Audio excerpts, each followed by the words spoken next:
Hey, greetings, everyone. This is Pastor Bruce joining you once again with another discipleship video.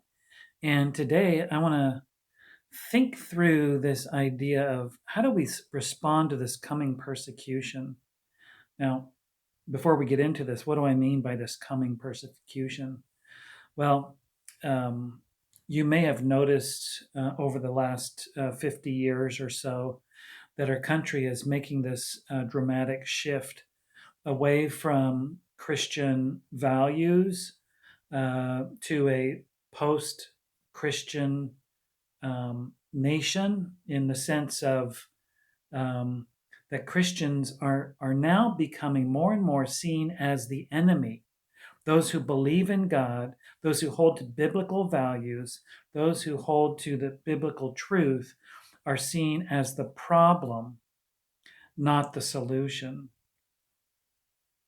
And so, how do we respond to this kind of persecution that is heading our way and going to become more and more significant as the years progress?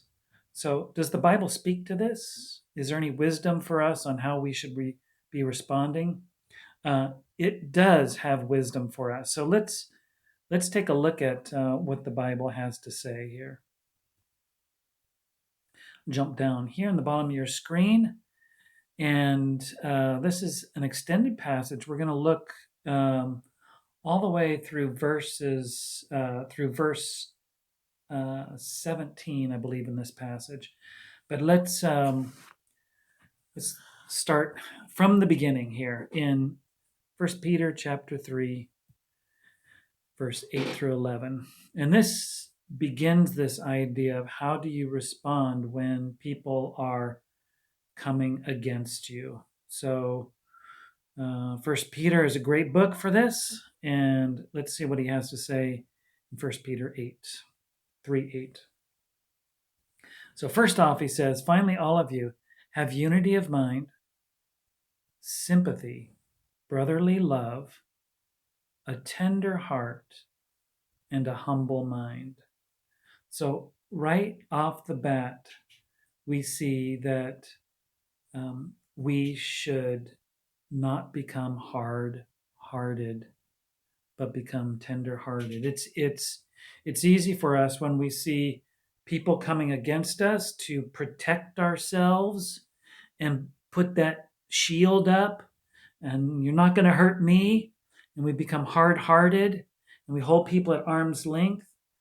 But this passage here is remain tender-hearted, be humble in your interactions, exhibit brotherly love, know and be unified in mind and sympathetic to these poor people who are so lost and can't see straight because of their sin and because of their disorientation from God.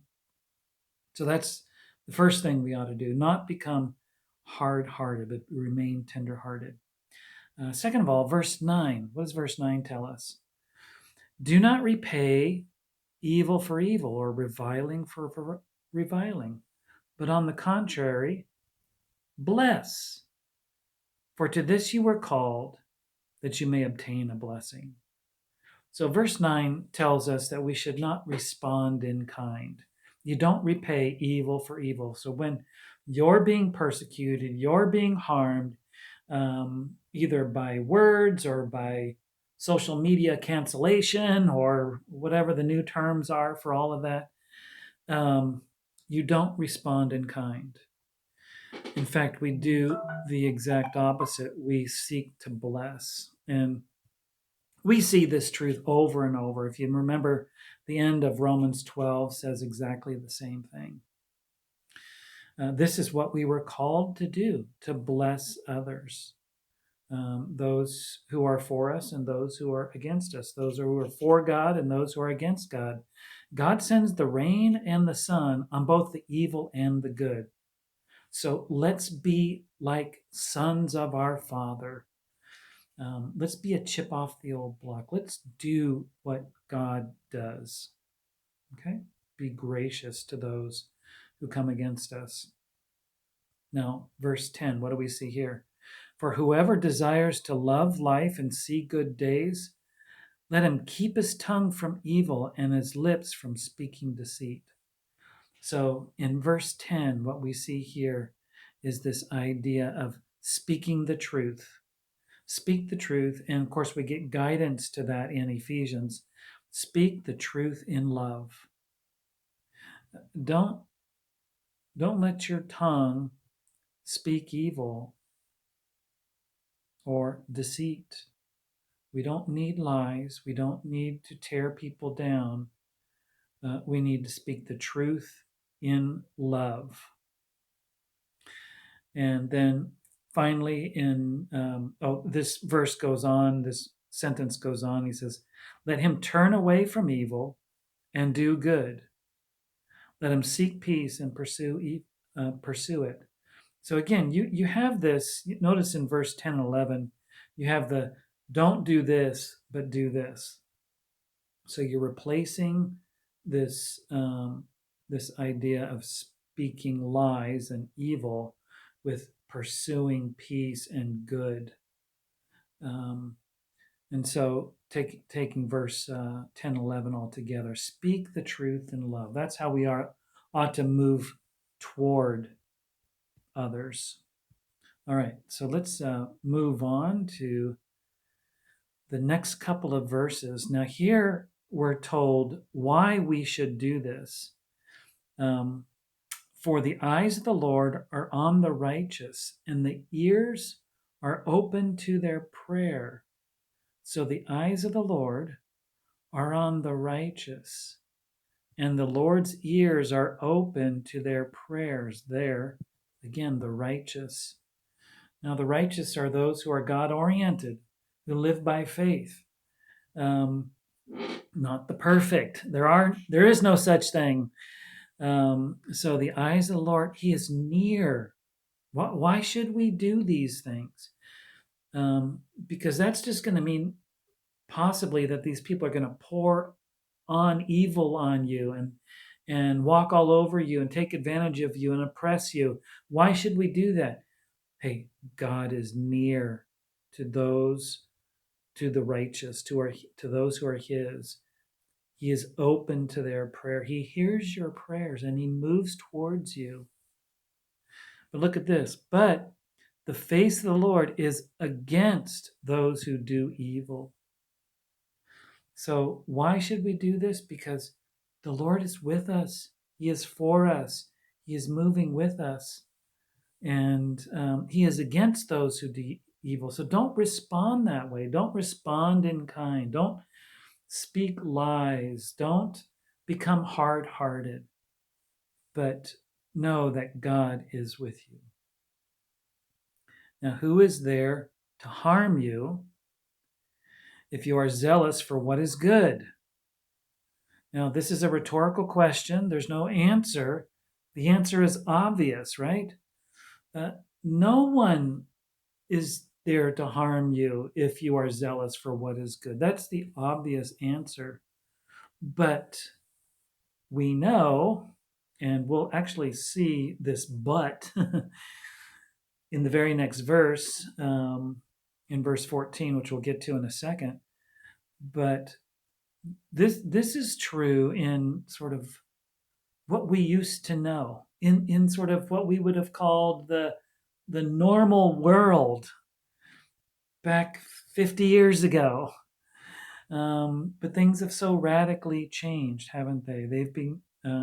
Evil has become more blatant. And so what Isaiah says in chapter 5 is true. Listen to what he says. Woe to those who call evil good and good evil, who put darkness for light and light for darkness, who put bitter for sweet, sweet for bitter. Woe to those who are wise in their own eyes and shrewd in their own sight. Woe to those who are heroes at drinking wine and valiant men in mixing strong drink, who acquit the guilty for a bribe and deprive the innocent of his right. This, we are seeing the manifestation of this woe, not the woe, but certainly what's causing the woe in our country right now. We're experiencing this. And so now moving back to our passage in 1 Peter 3, the very next verse, verse 14, we get this but. So who is there to harm you if you're zealous for doing good? But if you should suffer for righteousness, suffer for righteousness. Oops. Suffer for righteousness' sake. There, I want to highlight this little phrase because this shows up, which we'll look at in just a second, in Matthew chapter 5, in the Sermon on the Mount, in the same idea. We'll see how that's connected. But if you should suffer for righteousness' sake, you will be blessed. Did you expect that? You will be blessed if you should suffer for righteousness' sake. That is, if you live life in God-honoring ways and suffer for that, because the world is calling evil good and good evil, if you are suffering for that, you will be blessed. Have no fear of them, nor be troubled. But, so don't do this, but do this. In your hearts, honor Christ the Lord as holy. Always being prepared to make a defense to anyone who asks you for the reason of the hope that is in you. And I know we've talked about this verse before. This verse is telling us that people are going to ask, why are you hopeful in the midst of this suffering that makes no sense? Well, let me tell you why. And I'll do it with gentleness and respect. I'll tell you why I have such hope. So having a good conscience so that when you are slandered, those who revile your good behavior in Christ may be put to shame. Now, ultimately, these people will be put to shame at the second coming of Christ when he comes again. We look forward to that day. We and Christ will be glorified at that moment, and these people will be experiencing judgment and shame. So hang in there. Have no fear of them. Don't be troubled by them. Honor Christ in your heart. This is what we are to do. See him as holy. Now, if you have a different version, it has these words in a little different order. But the idea is know who Christ is. He is Lord and he is holy. So make that the centerpiece of your hearts so that that drives you in the midst of this suffering. Look what he says in verse 17. It is better to suffer for doing good, if that should be God's will, than for doing evil. Nobody wants to suffer. No one's looking for suffering. But don't sidestep the blessing of having a tender heart, of having, of speaking the truth in love, of responding with blessing, Don't miss that, because you will experience a blessing. You will be blessed. Now look at this. For righteousness' sake, you will be blessed. Let's take a look at this next verse, this next passage. Matthew chapter 5. In the Sermon on the Mount, in the Beatitudes, at the very end of the Beatitudes, it says this: Blessed are those who are persecuted for righteousness' sake. Same words. For theirs is the kingdom of heaven. Here's why you will be blessed. Heaven is your kingdom. Yes. Blessed are you when others revile you and persecute you. Here we have these same words that we saw in Peter. And utter all kinds of evil against you falsely on my account. Rejoice and be glad, for your reward is great in heaven. And then he gives us this one last reason why we should do it. They persecuted the prophets who were before you. You, if you're lucky enough to experience this persecution, are in a long line of honored and blessed people who have the privilege of suffering for doing what is right. Now, as we look forward to this coming persecution, I pray that you will remain strong in your faith, honor Christ as Lord in your heart, and move towards this world with a tender heart and with the idea of blessing with the truth in love. That's how we should respond to the coming persecution. I hope this is helpful, and we'll see you next time. Bye-bye.